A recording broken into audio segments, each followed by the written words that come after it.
My name is Nick. I've been in game development industry for slightly over 20 years. I've been on the publisher side and the developer side, and then again on publisher side multiple times. I've been pitching games. I've been doing due diligence for the teams who are pitching me games. And this is one of these presentations on how to pitch your team. It's one of many, and my presentation is absolutely the same. I just, as a publisher, want to make my job easier. I want to make sure that the materials you're providing and the way you are showing your team to us leaves me less questions. I understand you better, so eventually I work less. So, a little bit about Super. We are a fairly young publisher. We have roots in MMO publishing and operations in Eastern Europe and Europe. We've been doing it for nearly 20 years. We did a lot of major products like Lord of the Rings, Lineage 2, Black Desert, Aeon, and it goes on and on and on. So MMO is something we absolutely excel at. But at November, we decided to create a different entity, which is a fund and publisher, who would be focusing on publishing premium console and PC games. So MMO we know the best. Console and PC we know good, but we are still learning, and it's a long way to go. With mobile, we understand that it's absolutely different beast. It requires a different processes, it requires a different teams, it requires a different approach. So we are working slowly towards becoming a publisher in mobile. Hopefully by the end of the year we will increase our offering on the area, but right now we are PC and console premium game publisher on the market. And being a fund and the publisher, it gives us a lot of flexibility. Publisher eventually focuses on a single IP. They don't care about further expansion of the team, it's further plans. One IP, maximize the revenue from investment in a single IP. Fund, on the other hand, is looking for the business units. Business units, what might generate revenue on the long term. But both of them are actually looking for great teams. Because as we know, the industry is not actually a sprint, it's a marathon. So there is one myth I really enjoy.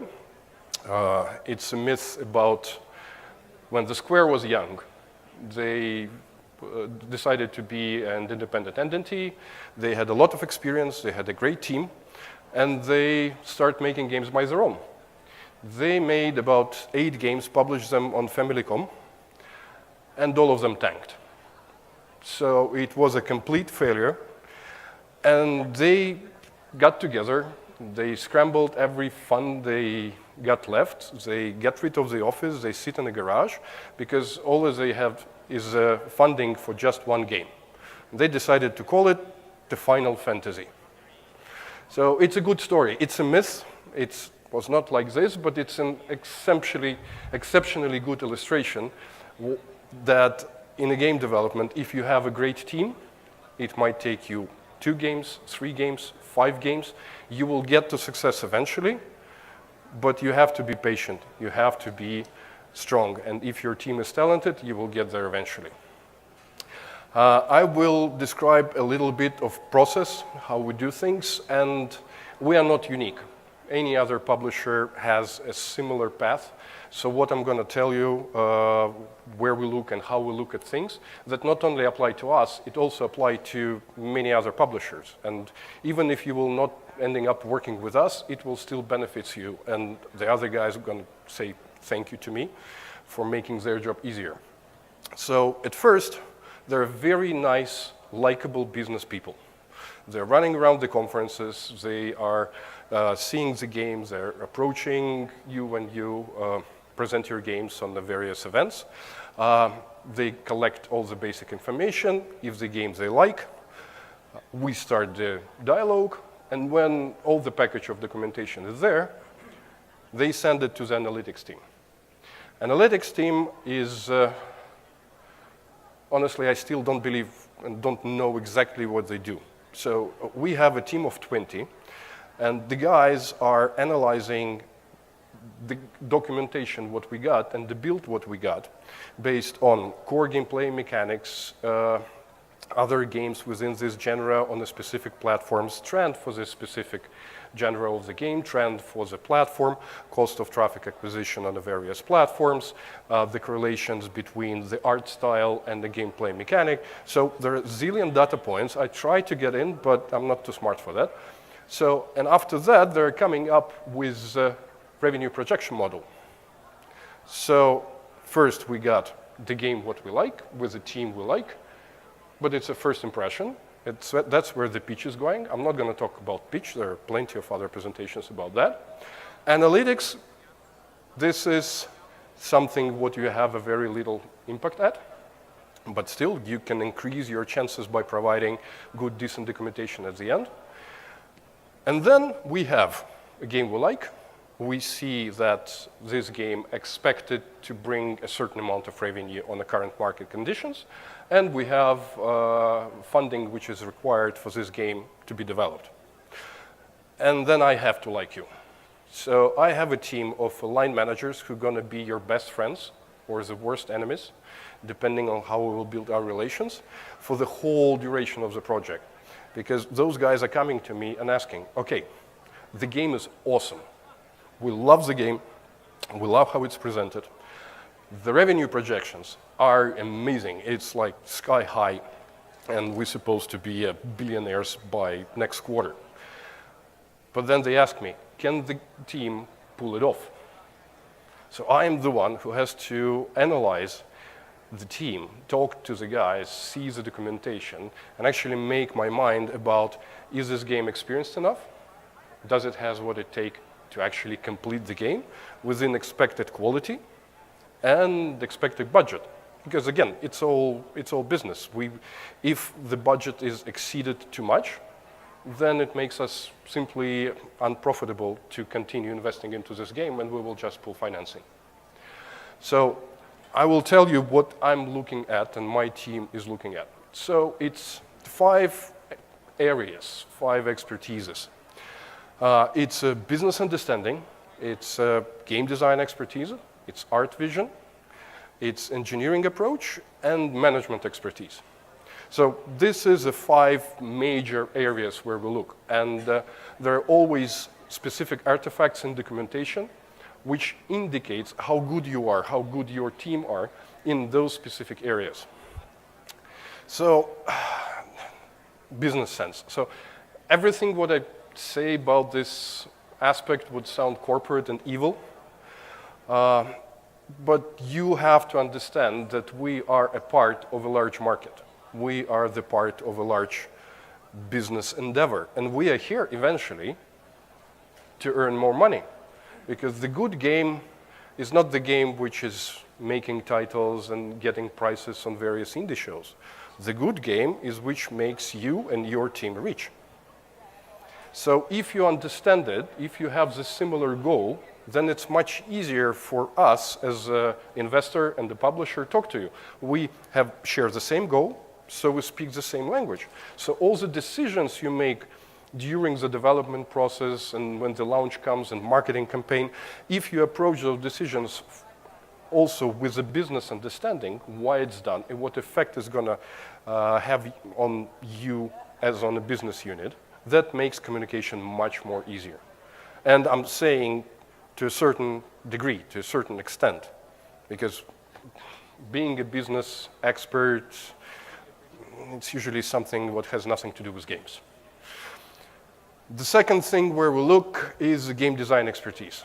This is a huge subject. It has so many elements inside that there is no definition for it even on Wikipedia, which is short and localized. So game design expertise is a very, very hard science. So every one of you can passionately tell me about your dream game. It's easy, passion is great, passion is awesome, but when it comes to sitting down and actually putting on paper each and every element what would be in a game, describing each and every mechanic you're going to have in your game, how those mechanics going to interact with each other, how many NPCs or items or areas it's a tremendous hard labor. It takes really, really huge effort and a lot of time to create a comprehensive game design document, even for a small game. And of course, there is a word called agile. Everybody likes to use it. Nobody knows what it is, really down to the point. And agile did a lot of good, but a lot of bad as well. So agile manifesto is a core document, and it's actually 4 phrases. It's very simple. It's, we understand the importance of, but we prefer one to another. And there's just 4 sentences. And it says that we understand the importance of documentation, but we prefer the working prototype to the complete documentation. But it doesn't mean that documentation does not exist at all. Because why you need a game design document is not for the sake of a documentation, but for the sake of communication. Further down the project, you need to keep tracks. What were your ideas at the very beginning, how they did evolve, and communicate those ideas to your team. Your team might expand with the project, probably, and they all need to have the same message. So game design document, how it's done, how it's formatted, shows me a lot on your approach to game design and how skilled you are and your team within this specific area. The second one is art vision. This is also an interesting subject. So you all know that a picture worth 1,000 words. That's exactly the opposite. So when you pitch your game and you show examples, your screenshots, your sketches, it all looks great. But when I'm starting and my team starting to talk to you, we want to hear how the selected art style is going to complement the gameplay. How this particular game style applied to your desired audience. Because only if you understand that art style and visual style and music and all the other art vision elements has to be consistent throughout the game. They should go through all the game. And there are a lot of people. The art is, there are more artists on any game development team than any other specialty. And they all has to have the similar vision. They all have to be aligned on what should be at the end. And it's a tremendously difficult task. So it's usually part of GDD, but it can be a separate document. But again, don't bother. Also, it's a large part of a game development process.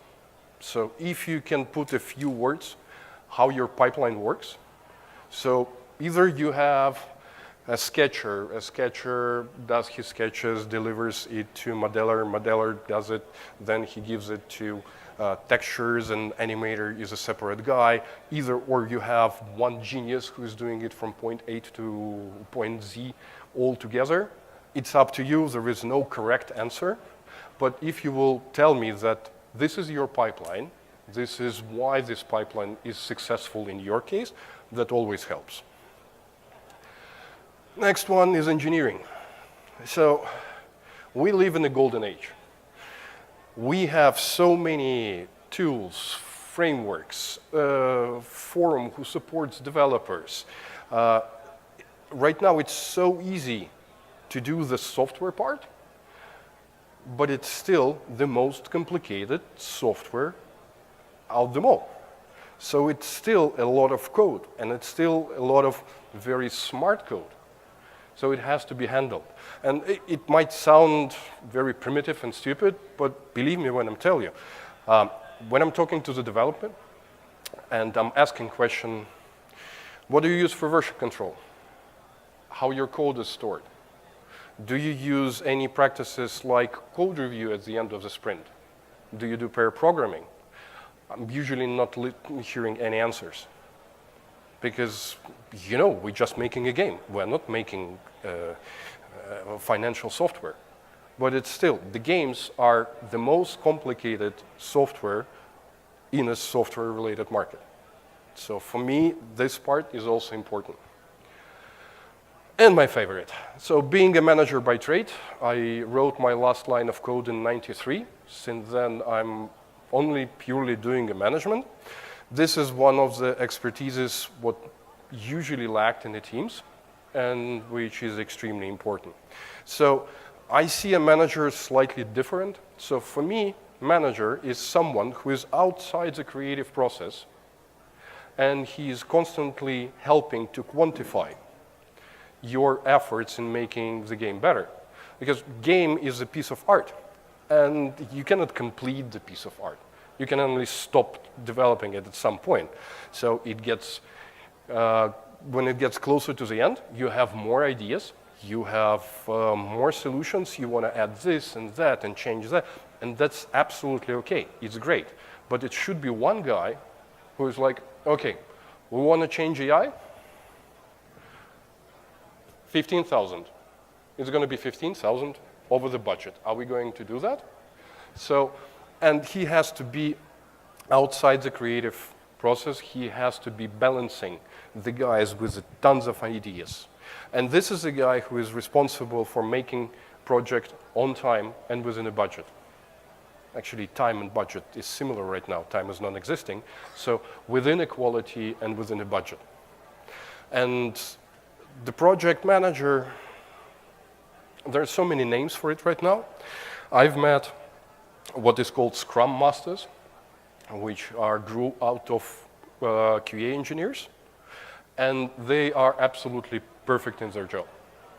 On the team up to 12, 15 people, you don't need to have a full-fledged 20 years experienced manager. No, you need someone who can tell you the truth, even that it's a relatively unexperienced person. So, and this is what is ending up with a list of documentation we're getting. So first, it's a game pitch. It's what you send to the business people. And it's showing how well you understand the business, how well you understand your game going to behave in an infrastructure of the other games on the market. Then there is a game design document and technical design document. There I'm getting information about how well your game design expertise is, art, engineering. Then it goes development schedule. So development schedule is when you take your game design document, break it down into large tasks, and put it all together. The projects are 18 months, 25 months. I do not believe that our life and our development projects can be planned more than 3 months in advance. But the project schedule, for me, is a good development schedule, is a good indication that you thought it through. You know how long will it take with a certain amount of resources. Milestone schedules, it's an indication of your business understanding and the management, like how you're going to release a game. Will it be the vertical slides, and then you're going to add, each milestone you're going to add more content or more features? Budget, purely business, and then team resumes. This is something what, for me, is the most interesting reading, because everything can be great. If you've been doing it long enough, you will be so skilled in development schedules that you're going to draw it in Excel for any project in 15 minutes. But if you don't have a team to support you, if you don't have a team who worked together long enough, it really, really minimizes the chances for your success. So, and overall, I'm running really fast, so sorry. Overall, this is a major 5 expertises where I look, and this is the artifacts what you provide to me to get more information, but of course it's communication. Over the course of the course between pitch and signings, there is usually at least 4 to 8 hours conversation on Skype, on the phone, personal meetings. So, and all come down to the decision. Should we do it or should we not? And then a little thing, a very little thing, what I would like to point out. Do you know what it is? The Dunning-Kruger effect. So this is a graph for your professional self-confidence related to the amount of experience you have. This is absolutely ingenious thing which explains so many things. So imagine that the bottom horizontal graph is your age. At the very beginning, when you just start working, it's called the mountain stupid. Because you actually know everything about everything. And of course, you know it better than anybody else. But then when you start failing, and you're learning more and more, you're ending up in a pit of despair. Like, shit, it's all so complicated. It's such a difficult business. I never can do it right. And then, over the course of your career, with more experience, you're on a scope to enlightenment, and you're getting better and better. So game development is a young people's business. And I understand that at age of 25, I knew it all. Now I know nothing about nothing. I honestly say that. But at 25, I was the God Almighty. I knew everything, even about the things like nuclear reaction and geopolitics is for sure. So if you understand that you don't know some things, that's extremely good start. So if you excel in all these 5 fields what I mentioned to you, you're probably the mystical creature for another dimension, and I'm yet to meet you. But that's okay, that's absolutely normal. If you know that you don't know stuff, and you can tell me what you don't know, we can work on it together, and I definitely can help you. Maybe not personally. So personally, I have an experience in project management, a lot, and but I have nothing to know about the game design. But I know people who can help you with. We have people inside, we have other teams we work with. So if in addition to all of it I just mentioned, you can come to me and say, listen, dude, we suck at art. Just help us out. We always can help, and that's a very good thing. So thank you for your time. I hope it brought you something new. You learned something new, and I will be happy to answer all your questions, even we don't have so much time, but I'll be here for the next 2 days. You please come to me, and I will be happy to talk to you. Thank you for your time.